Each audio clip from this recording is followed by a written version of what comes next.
Conformal mapping. तो इसमें basically ये कि डोमेन प्लेन कौन सा, जेड प्लेन, और जो रेंज प्लेन है वो कौन सा है, डब्ल्यू प्लेन।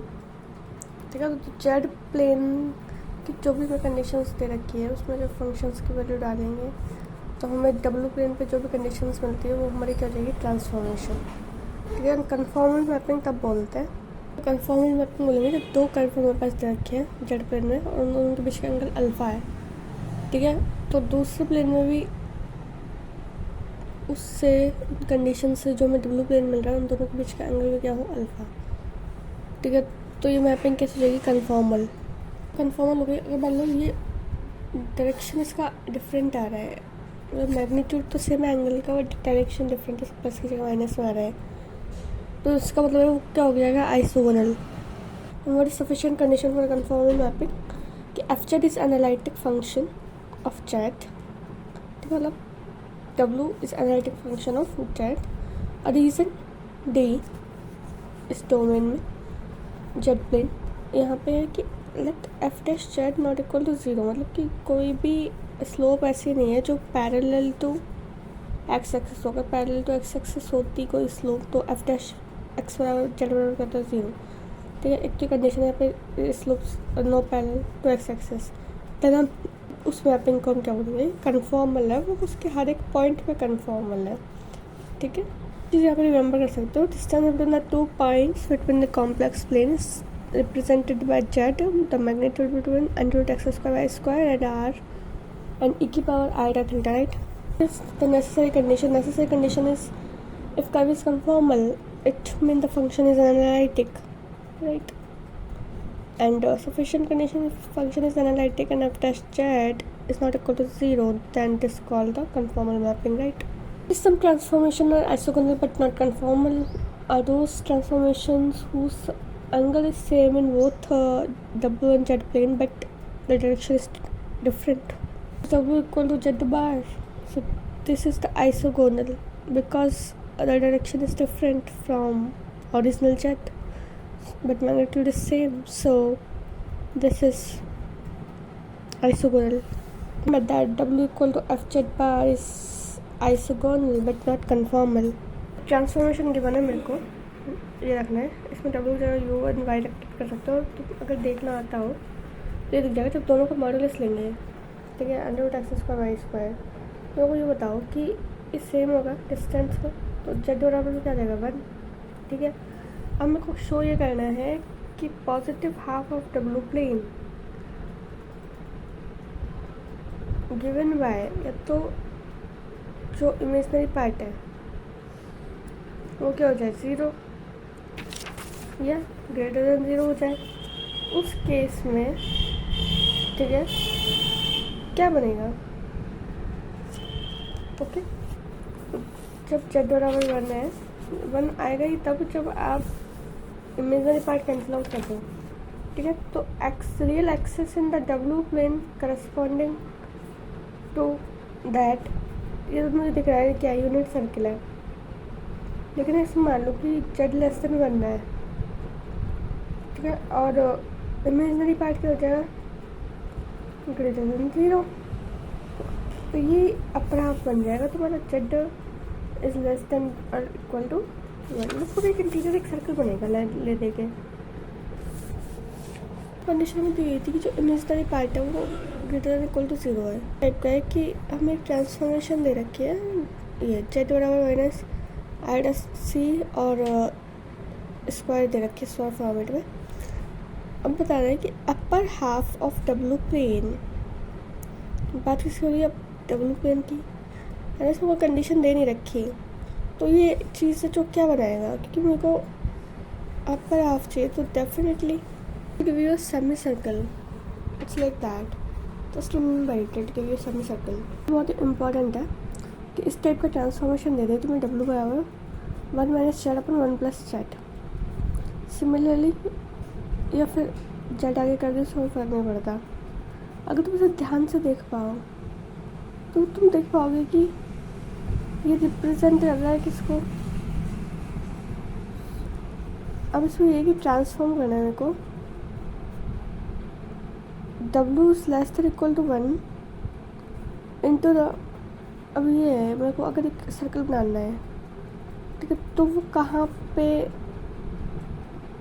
किस प्लेन के लिए वो सर्कल बनेगा?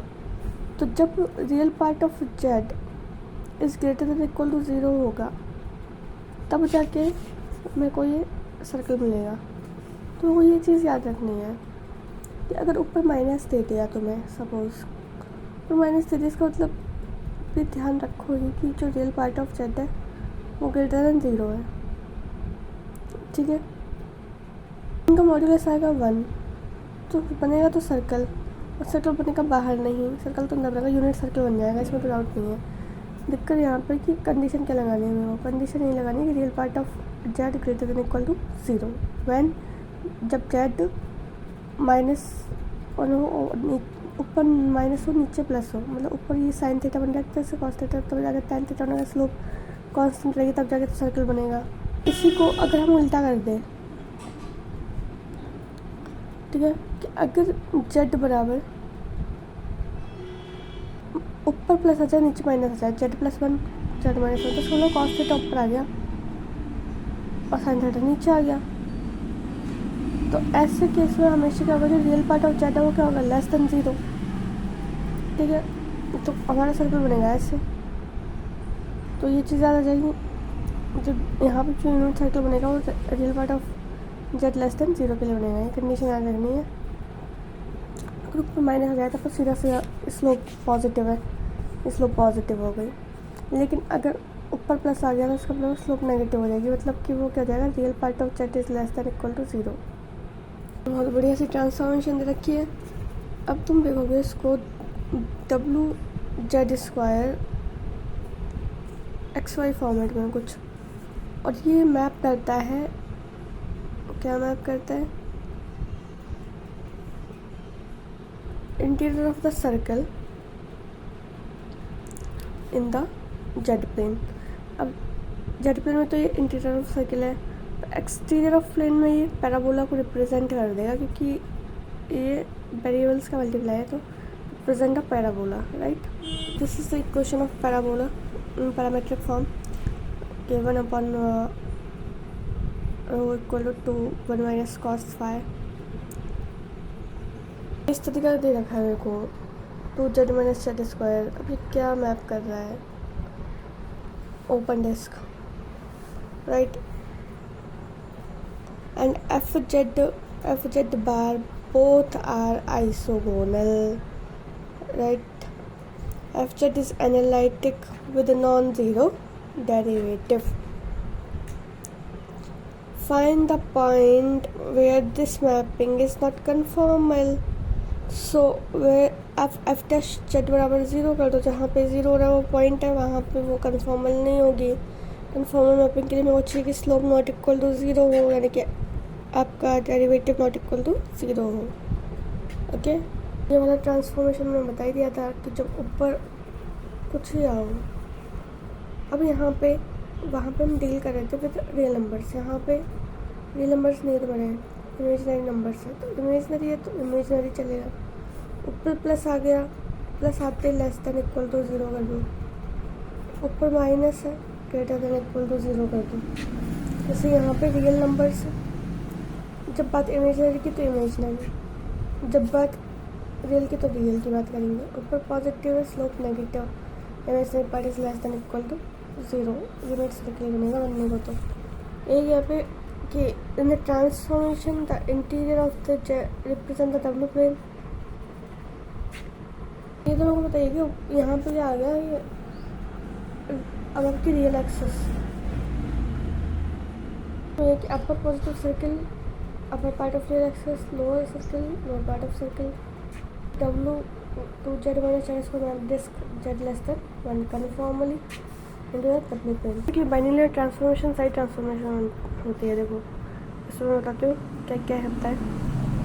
ट्रांसलेशन क्या, ट्रांसलेशन मतलब शिफ्ट, रोटेशन मतलब multiply with the scalar, inversion means से मल्टीप्लाई, मैग्निफिकेशन मतलब एडिंग सम थीटा एंड,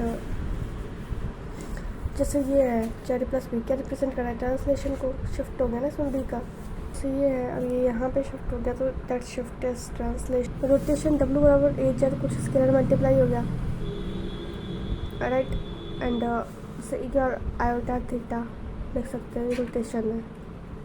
ए बराबर ए है तो कांस्टेंट, पर कांस्टेंट में कॉम्प्लेक्स नंबर है, ओके। वो एक्चुअली इक्वल आयोटा थीटा।